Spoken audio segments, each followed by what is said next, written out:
What is going on, y'all? Welcome to week 9 of the competition prep vlog update series. So this week I kind of want to dive into some posing footage, talk about some slight tweaks I've made to the macros, and then also talk about the competitions that I currently have slated on the calendar to compete in. So super excited about that. Let's start off with the macros, as always. So we have here, actually I haven't even put them in yet. So we got 185 this week. We bumped up the protein to 170, and we are keeping the total carbs capped at 15.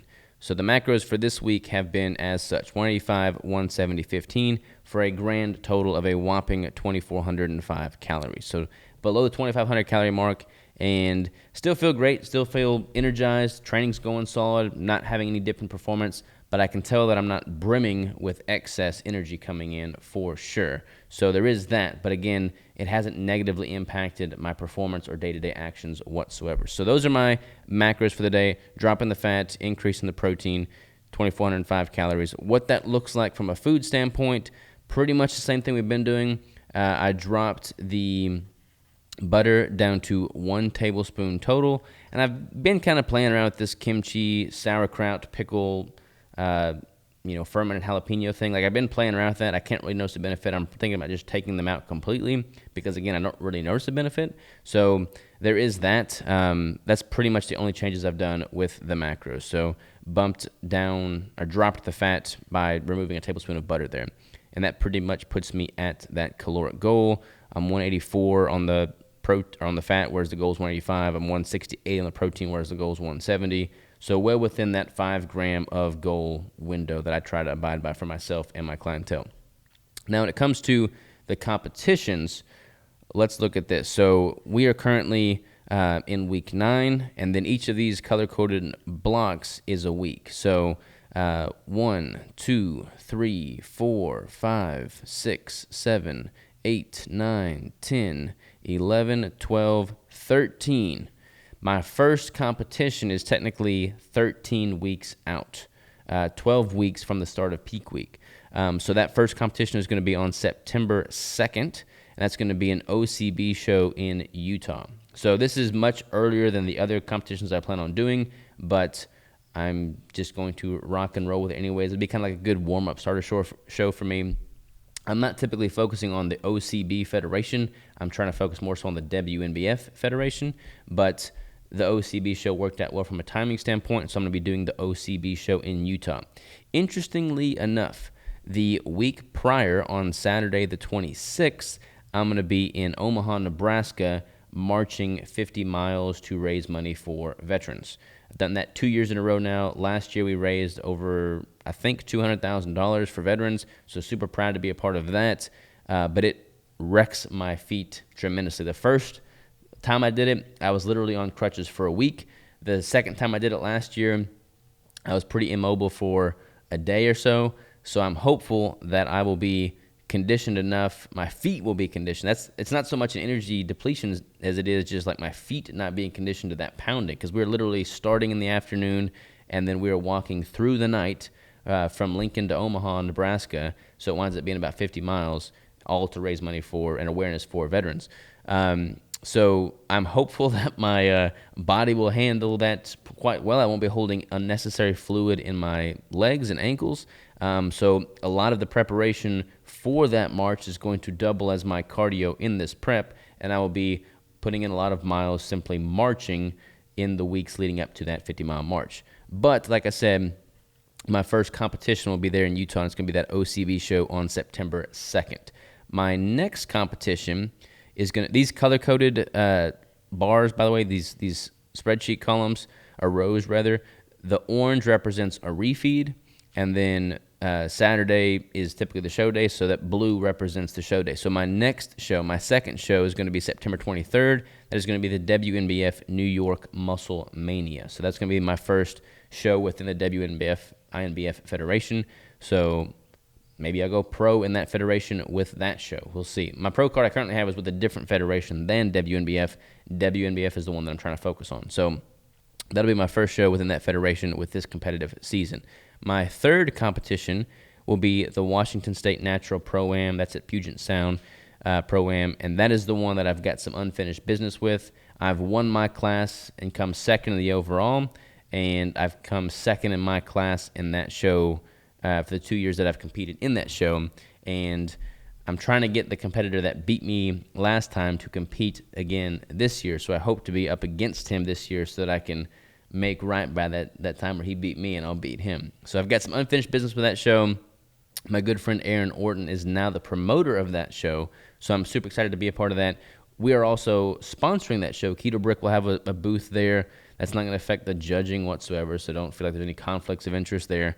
But we're going to have like a small booth set up there just to drive some more awareness around the ketogenic diet and natural bodybuilding at that show. So I'm very, very excited about that one. That one is technically the one that is most personal to me and kind of has precedence in my mind. However, that is not the biggest show within this federation. After that show, I've got one on November 4th. That's going to be the WNBF Monster Mash in Massachusetts. And then my fifth and final show will be WNBF Worlds. So depending on how these other INBF, WNBF shows pan out, if I get my pro card status at the Washington State Pro or the one in New York or the one in Massachusetts, then I may be competing at Worlds as a pro, which would be my pro debut in that federation. So that is the goal, that is the lofty goal as it pertains to my competitive season.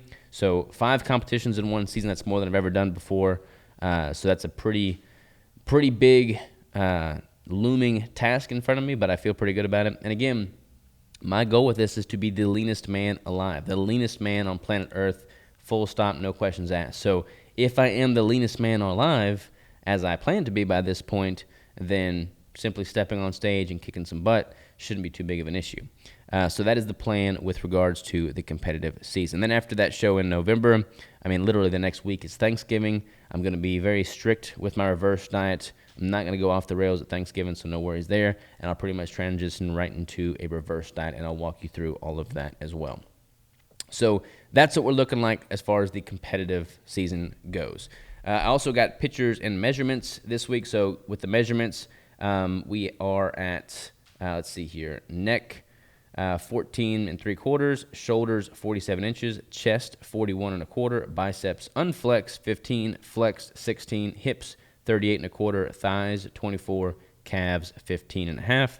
And then according to the Inbody scan, the at-home Inbody that I have, my body fat percentage is 11.3%, which I think is probably pretty accurate. I also did a caliper test, and the caliper test put me at 6.99%. I do not think I am single-digit body fat percentage yet. The caliper always measures quite low on me, but it has been trending down week after week after week. I mean, it was, let's see here, it was at the onset of the prep 10.12%, and now it's 6.99% on the caliper. So certainly dropping in that regard. Let's turn our attention to the updated posing footage here, and we'll kind of just walk through that as we have been doing as well. I can most certainly tell that I'm leaning out now with this prep. As I go through these symmetry round poses, you can start to see more muscle fibers and striations in my shoulder caps. You can start to see a lot more definition in my hamstrings there. Just much less body fat on my lower back. As I'm leaning out, I'm losing weight, obviously. Not a whole lot of weight, but I'm losing a little bit of just fullness that comes from having more body fat. I haven't lost any fullness in my muscles per se, but I've just lost the fullness that comes with that full-bodied, consistent body fat over your entire body look. So there is that. So it kind of has the illusion of looking smaller because I am losing the body fat. Going into my muscular rounds here, we got the side chest, side tricep. Again, you can start to see a little bit of the striations popping.